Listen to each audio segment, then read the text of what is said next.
akan serba digital. Dengan maraknya teknologi yang sekarang sudah ada, banyak orang berbondong-bondong menjadi seorang content creator. Yang sering muncul di beranda adalah tentang parenting. Berbagai parenting yang bermacam-macam muncul dari selebgram, influencer, dan juga artis. Apakah parenting yang diberlakukan oleh mereka bisa menjadi acuan untuk mendidik dan mengasuh anak-anak kita di rumah? Hari ini kita akan membahas dengan Mam Sylvia tentang perbincangan strategi pembelajaran di rumah untuk anak usia dini. Assalamualaikum Mam Sylvia. Waalaikumsalam. Terima kasih sudah meluangkan waktunya hari ini, tepatnya di hari Minggu yang mana biasanya untuk family time, tapi Mam Sylvia meluangkan waktu untuk berbincang-bincang seputar strategi pembelajaran anak usia dini di rumah. Ya, terima kasih juga sudah memberikan kesempatan pada saya untuk sharing mengenai parenting anak. Baik, Ma. Jadi seperti yang saya bicarakan tadi tentang pola asuh yang banyak sekali nih diterapkan para influencer, content creator yang ada di media sosial pastinya. Menurut Mama sendiri itu bisa nggak dijadikan acuan untuk para orang tua di rumah untuk mengasuh anak-anak mereka? Begini, kalau menurut saya ya, kalau dijadikan sebagai acuan itu sebetulnya dilihat dari si kondisinya, lingkungannya bagaimana, jadi seperti itu. Misalkan saya tinggalnya ada di desa, bukan di perkotaan. Nah, kemudian lingkungan saya itu bagaimana? Kebiasaan di lingkungan di pedesaan dan di kota kan jelas berbeda, apalagi di lingkup kalangan artis. Nah, seperti itu. Kalau misalkan anak saya tuh sudah terbiasa di lingkungan di desa, jadi dia itu kalau bermain nggak hanya di dalam rumah, jadi dia itu mainnya ada di luar juga, di rumah bersama teman-teman sebayanya, jadi seperti itu. Mungkin kalau di perkotaan kebanyakan anak itu sejak dini sudah diajarkan kalau bermain cukup di dalam rumah saja. Nanti kalau di luar kita ada sendiri waktunya, misalkan kita ajak bermain atau tamasya ke pantai atau ke kolam renang, jadi seperti itu.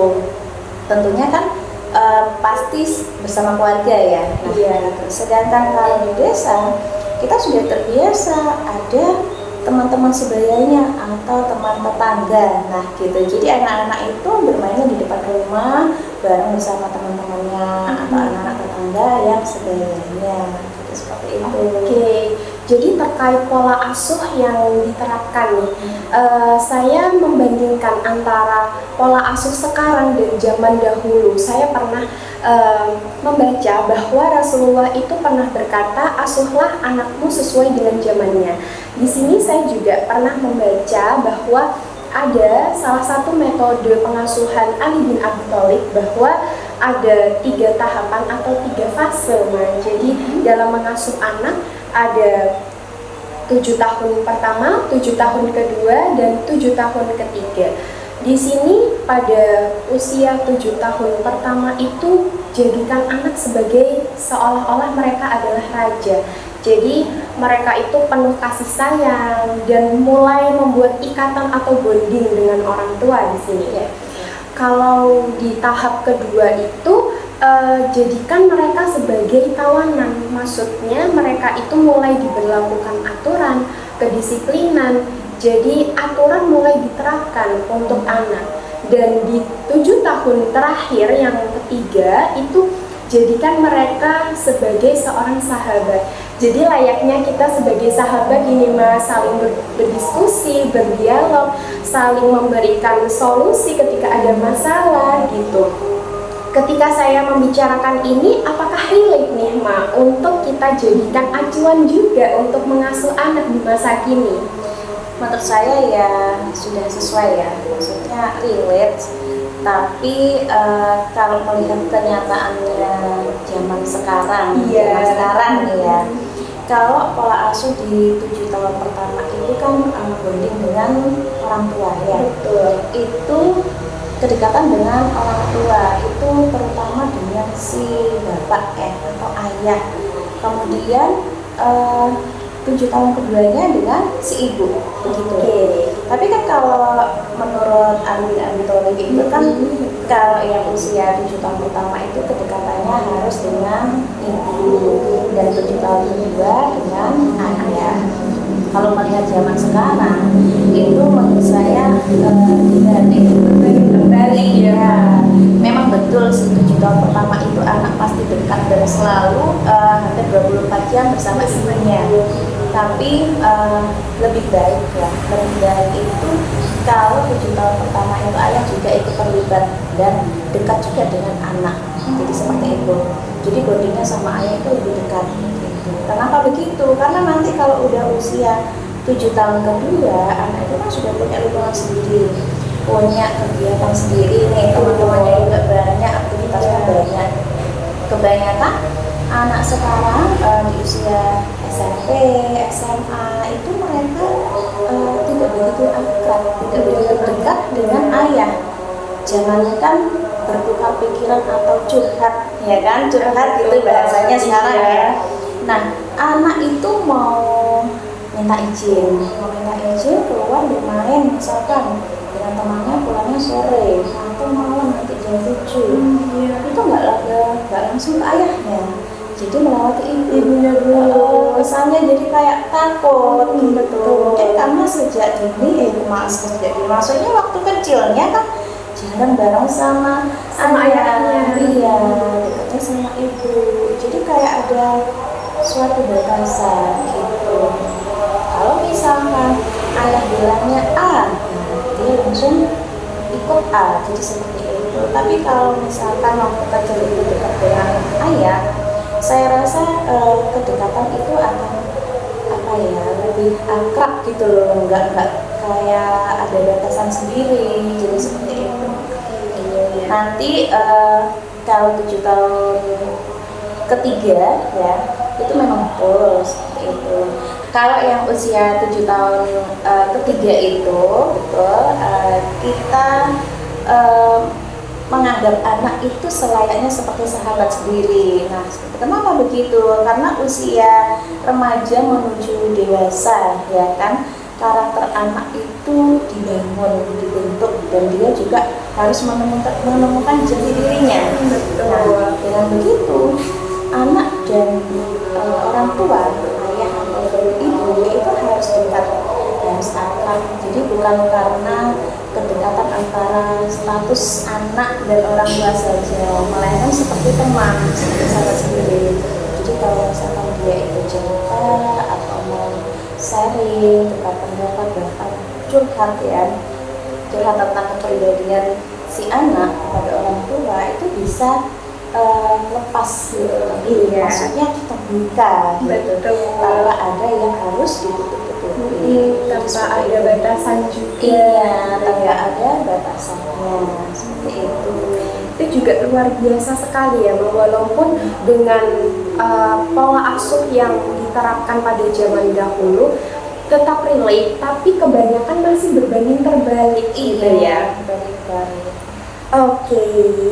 Nah, jadi nih Ma, selain ada perbedaan pengasuhan antara pola asuh dahulu dan pola asuh modern sekarang, kalau boleh tahu nih, Mama ketika di rumah ini punya waktu khusus atau tidak dengan anak?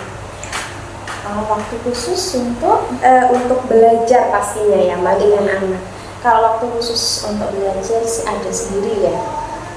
Anak saya kan sekarang usianya baru 5 tahun. Betul. Sebelum masuk ke sekolah PAUD. Nah, dulu ketika pagi setelah sarapan, setelah mandi, itu biasanya saya terapkan untuk belajar. Tapi tidak waktu yang lama, mungkin 5-10 menit. Tapi tergantung juga, lihat juga moodnya bagaimana. Jadi untuk waktu belajarnya ada pagi setelah sarapan itu, kemudian nanti siang ya, mau tidur siang, tidur siang itu, kemudian sore. Kalau sore sekitar jam 4 sampai jam 5. Jadi waktunya di antara itu. Nah, malam itu mulai saya ambil mulai jam 7 malam sampai menjelang mau tidur. Jadi saya beri waktu untuk belajar, saya ajak belajar sekitar 5 sampai 10 menit gitu. Nah, saya kan ibu pekerja nih ya. Jadi saya itu mulai pagi sampai sore kan bekerja. Saya meluangkan waktu untuk anak belajar ketika saya libur kerja di weekend hari Sabtu dan Minggu. Nah, untuk hari-hari efektif biasanya, jadi saya menemani belajar di sore dan malam hari. Ya, jadi walaupun menjadi seorang ibu pekerja tetap harus punya waktu ya, pastinya. Harus meluangkan waktu walaupun sebentar. Walaupun sebentar pasti akan ada manfaatnya dan pastinya itu menjadi momen yang bermakna untuk anak ketika mereka nantinya sudah mulai tumbuh dewasa. Betul, karena anak itu ingatannya kan tajam. Betul. Dulu saya ditemani bunda, ayah, seperti itu. Iya. Nah, jadi memang walaupun sebentar, tetapi itu tetap pastinya akan ada manfaatnya dan pasti bermakna ya, Mah. Oke. Nah, jadi kalau misalnya nih, ketika melakukan aktivitas sehari-hari nih, Mama di rumah, apakah itu menjadikan ketika anak nih mau ikut membantu, apakah itu dijadikan Mama sebagai momen untuk pembelajaran anak juga di rumah? Iya, tentu itu. Oh, pastinya tentu ya. Karena kan itu sebuah momen ya. Iya. Termasuk momen langka juga. Kan tidak semuanya bisa diterapkan. Kita juga kan nggak bisa mengajak anak untuk belajar. Belajarnya harus duduk, diam, antang, menghadap buku di meja kan enggak gitu. Jadi kita itu ketika ada aktivitas di rumah, kegiatan sehari-hari, saya itu sebisa mungkin melibatkan anak saya gitu. Misalkan ketika saya masak di dapur, sebetulnya kalau anak melihat orang tuanya sibuk, ya kan, anak itu pasti kan kesannya seperti mengganggu usil ya. Entah itu manggil-manggil atau ayo bunda kesini main, temenin main, nah seperti itu. Jadi daripada nanti saya sebagai ibu kan kalau digitukan terus ketika kondisi capek atau apa itu kan menjadi emosi ya. Nah dengan begitu anak saya yang saya ajak ke aktivitas saya waktu masak, anak itu saya ajak ke dapur juga. Nah saya sediakan bahan-bahan dapur juga gitu. Misalkan ada tomat nih ya, ada tomat sudah di tempatnya, ada di sebuah wadah. Nanti saya suruh anak saya itu memindahkan tomat di tempat kosong yang lainnya dengan cara dihitung. Minta tolong dihitungkan tomatnya ada berapa. Nah seperti itu. Kemudian misalkan ada sayuran atau mentimun, jadi saya suruh untuk belajar memotong. Pakai pisau, tentunya pisau mainan ya. Iya. Bukan benda tajam. Kita sediakan pisau mainan itu, kita suruh, ayo coba ini dibantu bunda untuk masak. Nah begitu, dipotongnya kecil-kecil, harus seperti ini. Gitu. Nanti kalau sudah selesai dimasukkan ke sini, nggak boleh tumpah. Nah begitu. Oke. Ternyata luar biasa sekali ya, Mbak. Dari hal-hal yang mungkin menurut kita itu kecil, ternyata itu mengajarkan life skill untuk anak. Iya betul sekali. Jadi menurut Mama sendiri ini termasuk penting nggak anak itu dilibatkan dalam kesehariannya? Penting sekali. Iya. Iya.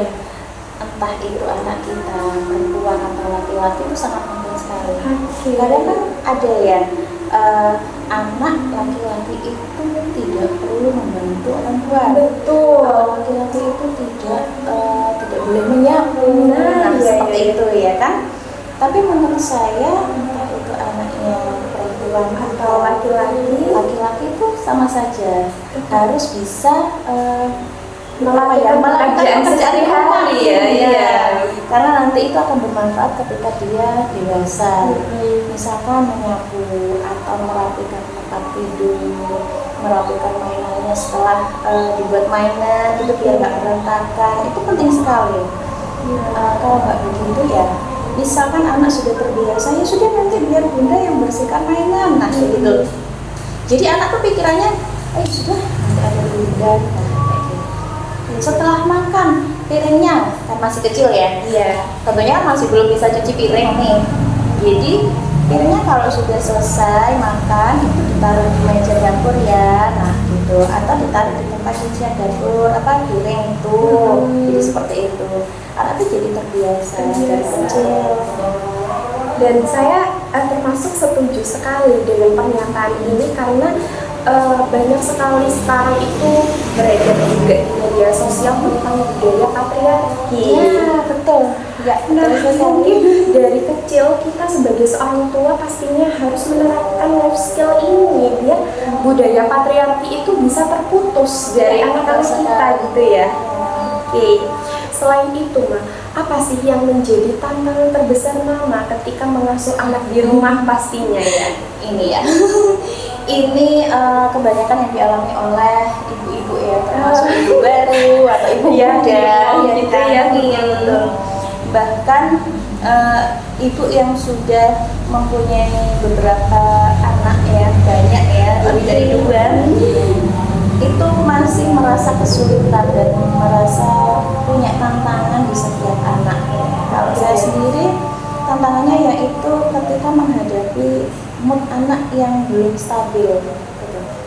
Namanya anak masih kecil kan belum bisa apa ya, menstabilkan moodnya gitu kan. Iya, masih belum bisa mengontrol gitu ya, belum bisa Ma. mengontrol itu. Jadi kita harus punya banyak cara bagaimana caranya mood anak ini yang tadinya tidak baik ya kan, moodnya jelek, nah itu menjadi moodnya berangsur menjadi baik. Nah seperti itu dimanapun kita berada, nah seperti itu. Kemudian ketika mengajak belajar itu kita harus punya banyak ide, harus punya kreativitas.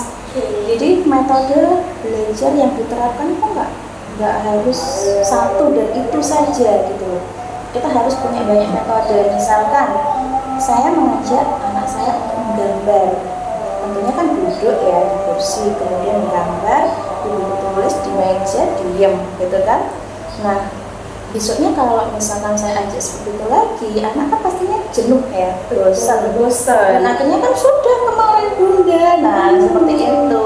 Jadi saya tuh harus punya ide, mencari ide-ide itu seperti mengajak dia Bereksplorasi, iya, bereksplorasi, membuat sebuah eksperimen mungkin ya. Yang pernah saya lakukan salah satunya yaitu kita bermain warna.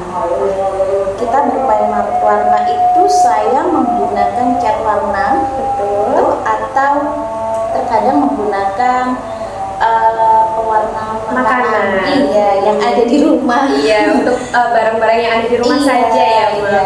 Entah itu warnanya cuma ada 3 atau 5, nah itu saya gunakan. Saya berikan sedikit aja. Caranya bagaimana? Nah nanti caranya misalkan warna merah kalau dicampur dengan warna kuning jadi apa? Nah begitu. Anak kan jadinya kayak penasaran gitu loh, iya, rasa ingin tahunya itu nanti tinggi. Nah dari situ anak jadi semangat. Nah dengan begitu anak kadang bilang gini, bunda ayo kita belajar lagi, besok buat apa ya, jadi gitu. Dengan begitu saya tawarkan lagi, boleh kita besok eksperimen lagi, tapi nanti kita belajar berhitung dulu ya, menulis dulu ya, jadi seperti itu. Iya. Jadi mereka itu merasa akan punya rasa ingin belajar lebih gitu ya, karena betul. pembelajaran yang diterapkan di rumah itu bervariasi dan juga kreatif, menyenangkan. Jadi mereka itu tergiur sekali untuk belajar bersama orang tuanya di rumah. Oke, mungkin nih di sesi terakhir ini Mama mungkin punya tips parenting untuk para mama-mama yang ada di luar sana, new mom ataupun calon seorang ibu juga. Apakah ada tips tersendiri? Ya sebetulnya gimana ya, karena saya juga termasuk ibu baru ya, anaknya masih 1. Kalau menurut pengalaman saya, tipsnya adalah tetap membersamai anak. Jadi kita harus bersama dengan anak walaupun waktunya sebentar. Kemudian jangan sampai ada rasa paksaan. Kita tidak boleh memaksa, entah kita itu mau mengajak bermain, mengajak belajar, atau mau jalan-jalan. Jangan sampai ada rasa paksaan. Jangan sampai anak tuh merasa dipaksa. Ayo belajar, kalau nggak belajar nanti nggak saya belikan ini. Nah, jangan sampai seperti itu. Kemudian kita mau ngajak keluar nih, biasanya kan anak itu masih riwah ya dengan aktivitasnya sendiri gitu kan, artinya kan lama. Nah, itu kita juga nggak boleh memaksa atau apa ya namanya itu kayak menodong gitu loh, kayak atau lebih ke mendoktrin anak. Iya. gitu ya. Ayo cepat, kalau nggak cepat nanti gini. Nah, itu jangan sampai ada rasa seperti itu. Kemudian kita harus belajar juga mencari ide-ide. Kita harus jadi ibu yang kreatif sesibuk apapun kegiatan kita gitu. Lalu untuk waktu, kita harus meluangkan waktu walaupun waktunya hanya sebentar. Nah, belajar harus ada jadwal rutinitas. Jadi misalkan satu hari itu kita harus belajar di sore dan malam hari, nah gitu kan, karena kalau pagi sudah belajar di sekolah ya.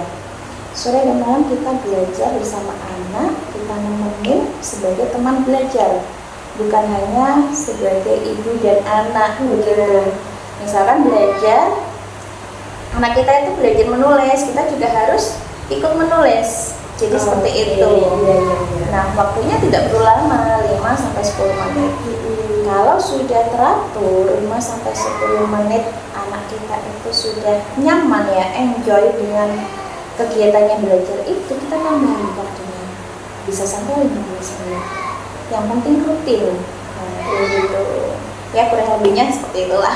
Jadi karena fokusnya anak itu belum bisa lama, jadi seorang ibu itu harus tahu. Jadi tidak boleh lama-lama, tapi tetap konsisten gitu. Baru ketika sudah berjalan, waktu itu bisa ditambah kembali. Gitu ya, Mam. Yang terakhir adalah kita harus memberi apresiasi kepada anak. Jangan sampai lupa ya. Jangan sampai lupa. Misalkan ada kejutan kecil gitu ya, tapi tanpa kita memberitahunya dulu.